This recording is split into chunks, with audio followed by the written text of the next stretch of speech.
not usually one to chase urban legends. Most of the time, they're nothing more than stories passed around to scare people. Creepy, sure, but nothing more. But Wycliffe? That name stuck with me, gnawing at the back of my mind. I came across the town by accident while digging through some obscure forums. People talked about a place that didn't exist on any map. A ghost town in the truest sense. The stories were all similar. People would pass through Wycliffe, and then nothing. They'd vanish. No bodies, no clues, just gone. At first, it seemed like any other tall tale, but the posts were detailed, and some were recent. One caught my attention in particular. The person claimed their brother had gone to Wycliffe on a dare and never came back. When they tried to report him missing, the police shrugged it off. No one in the nearby towns even remembered such a place. It was almost too ridiculous to believe, and maybe that's why I got obsessed. I had to know for myself if Wycliffe was real. And so, on a gray autumn morning, I packed a bag and drove out. It wasn't hard to find directions, even though Wycliffe wasn't on GPS. The directions I'd pieced together from online posts guided me down a series of winding roads, deep into the woods. With each passing mile, the sky grew darker, and the trees seemed to close in. The sense of isolation was immediate, suffocating. Finally, after what felt like hours, the trees parted, and the road led to a small weathered sign that read, "Welcome to Wycliffe." The place looked dead. Old houses lined the streets, their wooden walls faded and chipped. A single traffic light blinked uselessly at an intersection, though there wasn't another car in sight. As I drove through, I saw no signs of life. No people, no animals, not even birds. It was as if the entire town had been frozen in time. I parked in front of a diner. It was an old, run-down place with large glass windows that were so dirty they were almost opaque. The neon sign outside flickered, giving off the faintest hum, but like everything else, it seemed lifeless. I stepped out of the car, my foot hitting the pavement with a dull thud. The sound echoed down the empty street, and I felt a strange tension settle in my chest. My instinct was to get back in the car and drive away, but something about Wycliffe held me. I had to know what was going on here. The door to the diner opened with a creak as I stepped inside. Inside, the place was a relic from another time. The checkered floors were cracked, and the counter was coated in a layer of dust. Yet, oddly enough, a coffee pot on the burner was still steaming, as if someone had just left. "Hello?" I called out, my voice swallowed by the eerie stillness. No answer. I sat down on one of the stools, my mind racing with possibilities. Was this some elaborate prank? Had I fallen for some local ghost story? On the far wall, a framed newspaper clipping caught my eye. The glass covering it was cracked, but I could still make out the headline, "Mysterious Disappearances Plague Town." I stood up and walked closer. The article was old, from decades ago, and described a string of disappearances in Wycliffe. People would pass through the town, and then, as if swallowed by the earth itself, they would vanish. The police had investigated, but found nothing. The article mentioned no bodies, no witnesses, and no leads. And just like that, the town had faded from public memory. I felt a cold chill creep up my spine as I backed away from the article, my thoughts spiraling. The more I tried to rationalize it, the more unsettled I became. I turned back to the counter, intending to leave when something strange happened. doorbell above the entrance jingled. I turned around, expecting to see someone walk in, but the door remained shut. I was alone. And then, I wasn't. Behind the counter stood a man. I hadn't heard him come in, hadn't seen him before, but there he was, standing with his back turned to me as he fiddled with the coffee pot. "Can I help you?" His voice was dry, almost as if the words were unfamiliar to him. I blinked, startled.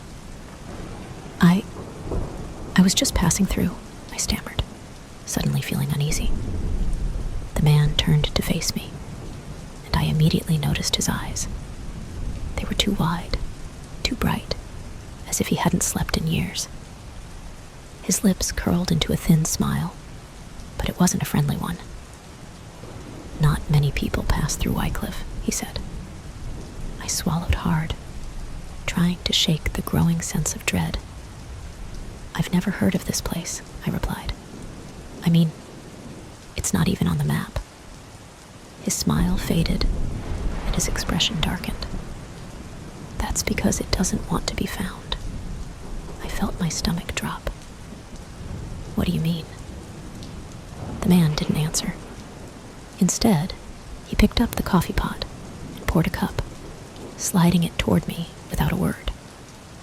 The smell was thick, bitter, and strangely metallic. I didn't touch it. "I should be going," I muttered, standing abruptly. My hands trembled as I reached for the door, but as I looked outside, my blood ran cold. My car was gone. I stared in disbelief. The space where my car had been parked was empty. Not a single sign it had ever been there. No tire tracks, no oil drips, nothing.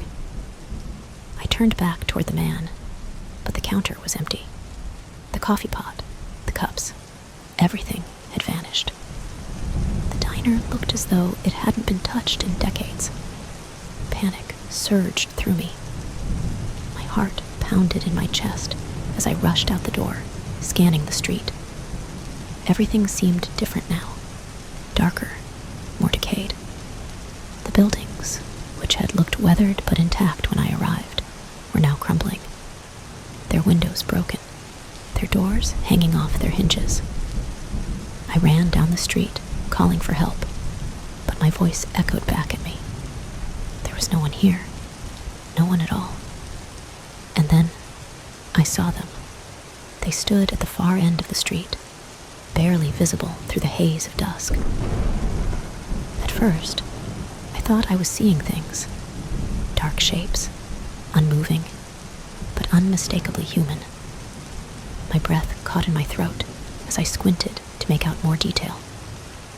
There were 4 or 5 of them, standing side by side, as still as statues. A wave of relief washed over me. Maybe I wasn't alone after all. Maybe these were just locals, people who could help. But something deep down told me otherwise. The way they stood, rigid and unnatural, sent a cold chill through me. I hesitated for a moment, then started walking toward them, calling out, "Hello, is anyone there?" No response.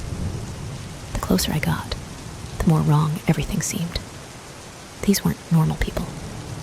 Their clothes hung loosely on them, faded and tattered, and their skin, it was pale, almost translucent, like wax figures left out too long in the sun. They stood with their faces turned toward me, but none of them blinked. Their eyes, wide and unseeing, were filled with a frozen kind of terror. I stopped in my tracks, my heart pounding in my ears. These weren't people. At least, not anymore. I swallowed hard, backing away slowly, my instincts screaming at me to run. But something in the back of my mind whispered that running might be exactly what this place wanted me to do. I glanced around, trying to think clearly, but the longer I stood there, the more the air seemed to thicken, as if the town itself was watching me. My pulse raced as I turned and hurried back the way I'd come.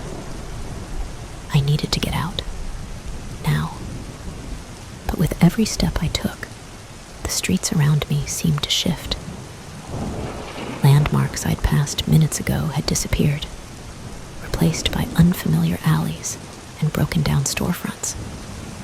It was as if the town was rearranging itself, trapping me in a maze with no way out. That's when I heard it. A low, distant hum, like an engine revving up, growing louder and louder.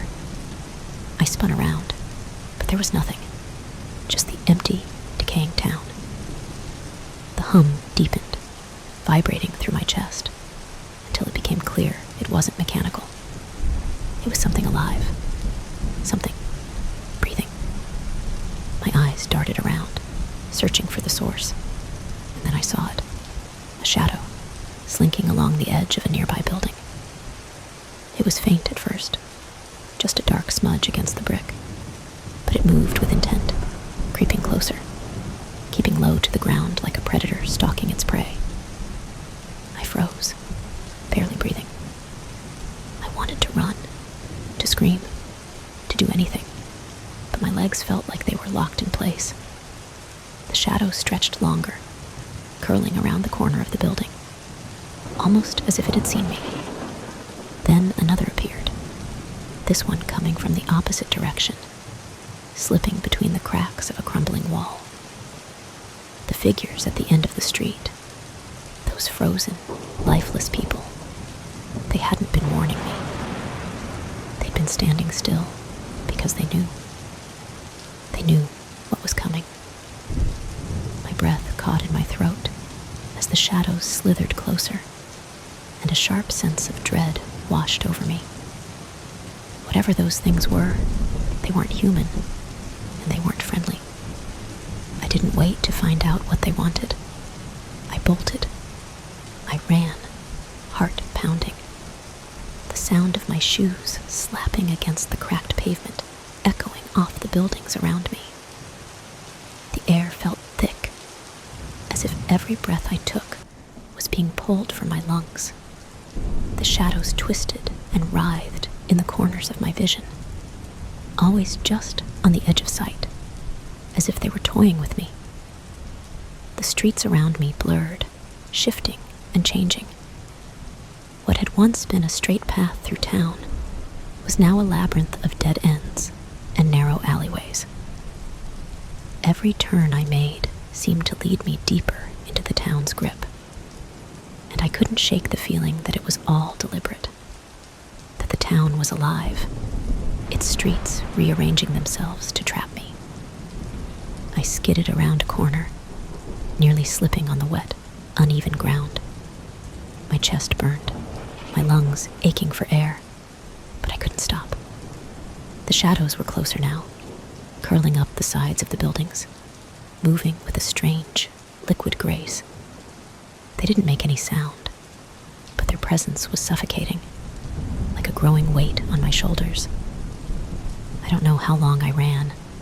Minutes, hours, it all blurred together.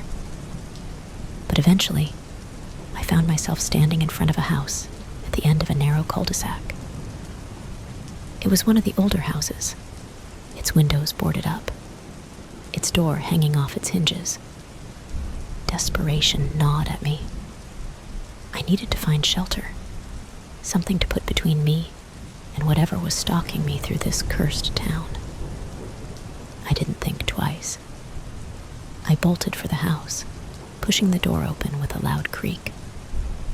The inside was dark, but I could make out the outline of old furniture covered in dust. The air smelled musty, like it had been sealed away for years. I slammed the door behind me, pressing my back against it, trying to catch my breath. For a moment, everything was silent. Then, the floor creaked upstairs. I froze, my heart hammering in my chest. I wasn't alone in here. I stood there, my back against the door, listening as the creaking upstairs grew louder. Someone, or something, was moving around. I strained my ears, trying to pinpoint the sound, but it seemed to come from everywhere at once. Footsteps, slow and deliberate, like they were pacing back and forth. My eyes scanned the room, adjusting to the dim light. The house was in disrepair, with peeling wallpaper and broken furniture scattered across the floor. A staircase led up to the second floor, its wooden steps warped and cracked. Whatever was up there, it hadn't come down yet. A part of me wanted to run back outside, into the street, away from the house and the shadows, but I couldn't bring myself to move. Every instinct I had screamed that stepping back outside meant certain death. Then, the footsteps stopped. I held my breath, listening intently. The silence stretched on, so thick I could hear my own heartbeat in my ears. I inched toward the staircase, my feet barely making a sound on the dusty floorboards. I didn't know why I was going up. I just knew that standing still felt worse. As I climbed the stairs, they groaned under my weight, each step more nerve-wracking than the last. When I reached the top, the air felt heavier, colder, as if the temperature had dropped by several degrees. The hallway stretched out before me, lined with closed doors, each one slightly ajar, as if someone had been waiting for me to arrive. The first door on the left creaked open, revealing a dimly lit room. I stepped inside, my pulse racing. The walls were covered in faded photographs, old black and white snapshots of people. They stared back at me. Men, women, children, their expressions blank and lifeless. And then I recognized one of the faces. It was me. My heart skipped a beat as I stared at the photograph. It was unmistakable. There I was, staring back at myself from a faded picture, as if I had always been part of this town. My mind raced, trying to make sense of it. How could my face be on this wall? The photograph looked old, yellowed at the edges, the kind of image that had been there for decades. But I had only just arrived here. I reached out, my hand trembling as I touched the frame. The glass was cold, almost unnaturally so. And as my fingers brushed it, the photograph beneath it seemed to ripple, like a reflection disturbed by a pebble in water. I stepped back, pulling my hand away, my skin tingling with a strange, electric sensation. What the hell was happening? My brain scrambled for a logical explanation, but nothing made sense. I glanced at the other photos, trying to shake off the feeling of dread creeping up my spine. The faces were all different, people I didn't recognize. Men, women, even children. But their eyes all shared the same expression. Hollow, empty, as if something vital had been stolen from them. Then I noticed something else. Some of the faces, they were familiar. I blinked, my mind trying to place them. And suddenly, it hit me. They were the faces of the frozen figures I'd seen in the street. A cold realization washed over me. These weren't just photographs. These were the people who had come to Wycliffe, people who had disappeared. And somehow, the town had claimed them. I backed out of the room, my legs shaking. I needed to get out of this house. I needed to get out of this town. As I turned to leave, the door at the end of the hallway creaked open on its own, revealing a staircase that led into the attic.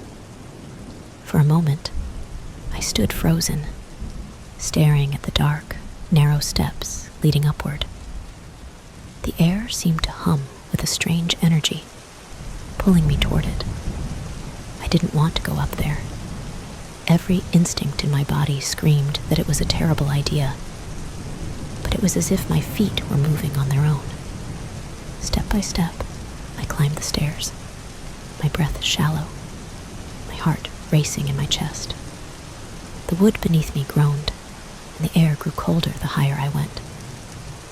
Finally, I reached the attic. The space was dimly lit by a single window, its glass covered in dust and grime. The room smelled of old wood and damp, and in the corner, beneath a tattered sheet, was a figure. I froze. The shape beneath the sheet was unmistakable. Human, crouched over, as if hiding from the world. I stared at it, my mind screaming for me to leave, but I couldn't move. It was as if the town had sunk its claws into me, holding me in place, forcing me to face whatever was waiting for me in this cursed attic. I stepped closer, my hand shaking as I reached for the sheet. Slowly, carefully, I pulled it away. Beneath the sheet was a mannequin, a crude, old-fashioned thing made of wood and cloth. Its face was featureless, smooth and blank, but there was something unsettling about it. It was almost as if it were waiting for a face, waiting to be completed. I took a step back, a sinking feeling of horror settling in the pit of my stomach. Before I could process what I was seeing, the mannequin's head slowly turned toward me. I stumbled back, barely able to hold back a scream as the wooden figure creaked to life, its head twisting unnaturally on its neck. I bolted for the stairs, my heart thundering in my chest. I didn't look back. I couldn't. I flew down the stairs, nearly tripping in my haste, my only thought to get out of the house, out of the town. But as I reached the front door, I stopped dead in my tracks. Standing in the doorway, blocking my escape, was the man from the diner. His eyes were fixed on me, wide and unblinking. That eerie smile stretched across his face again. "Leaving so soon?" he asked, his voice calm, almost amused. I backed away, my mind spinning.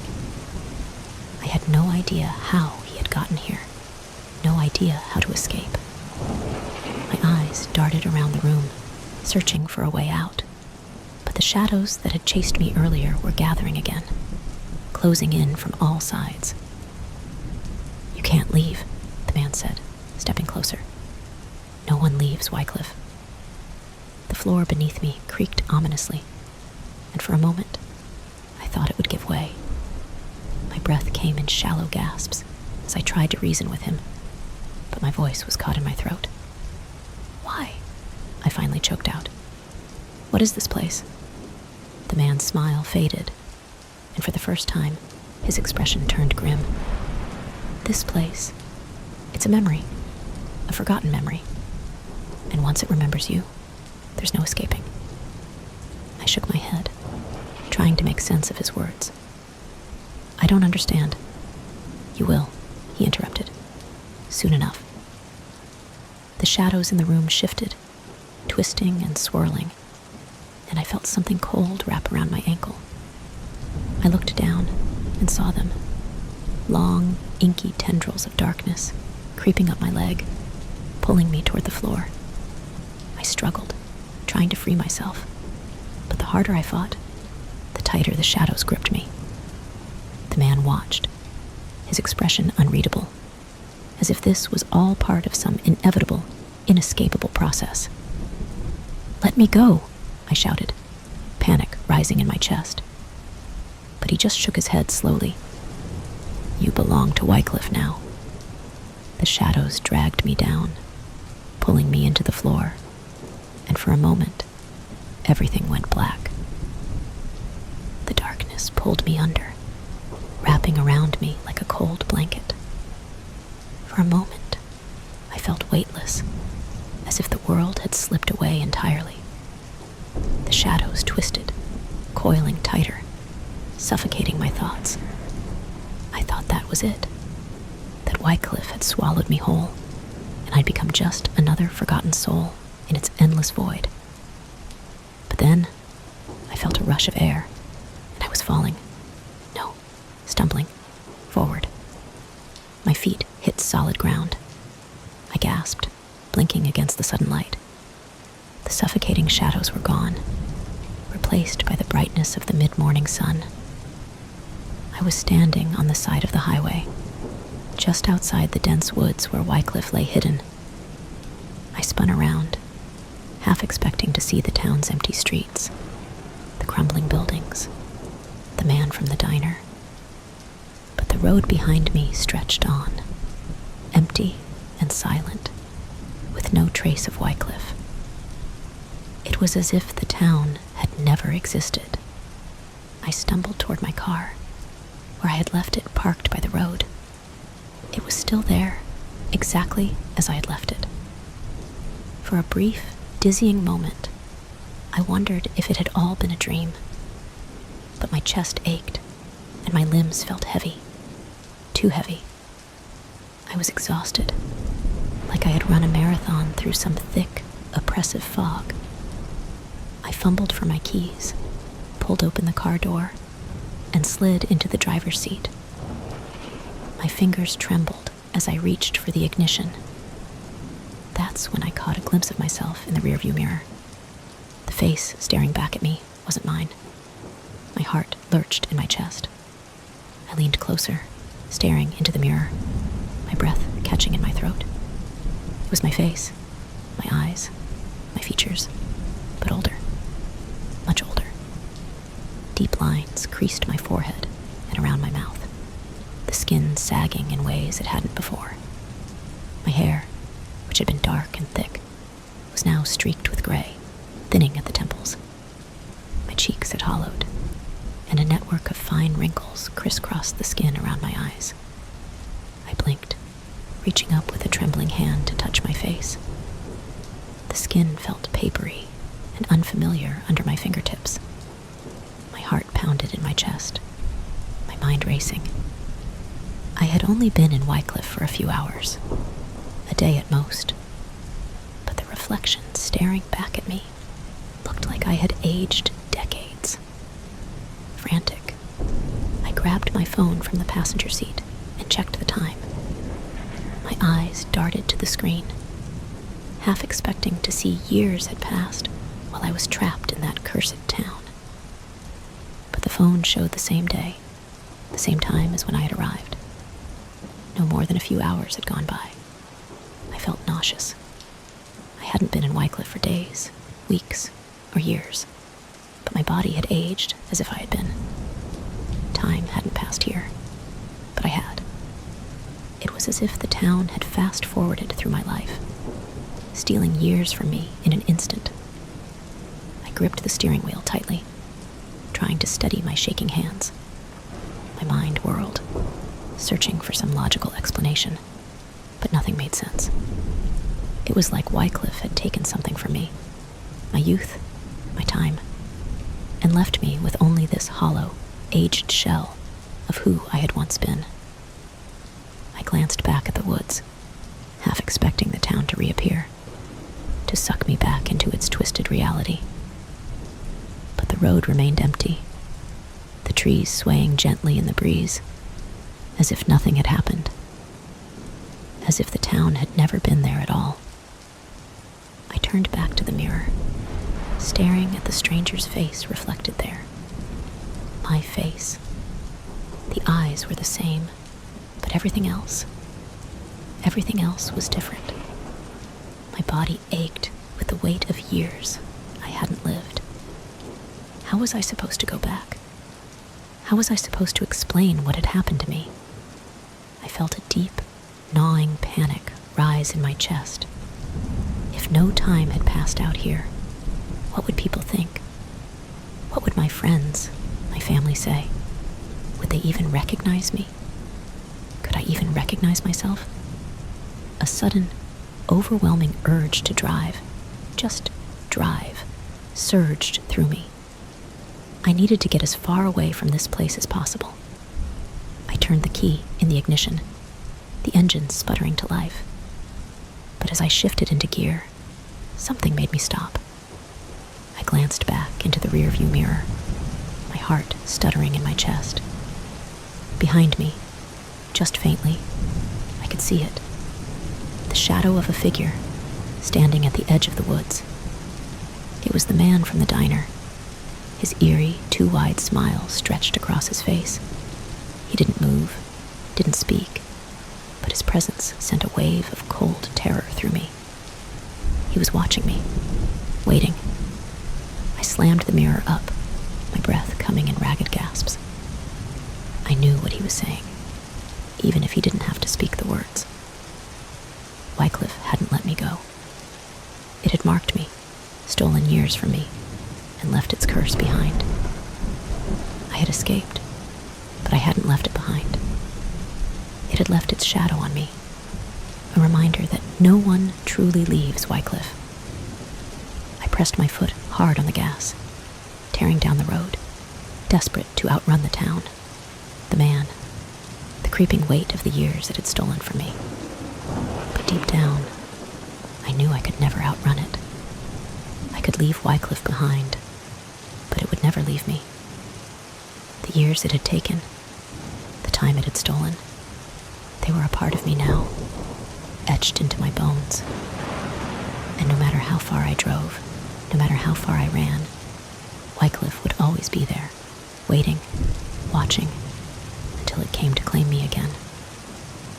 I looked in the mirror one last time, at the aged face that stared back, and felt the cold certainty settle in. No one ever leaves Wycliffe.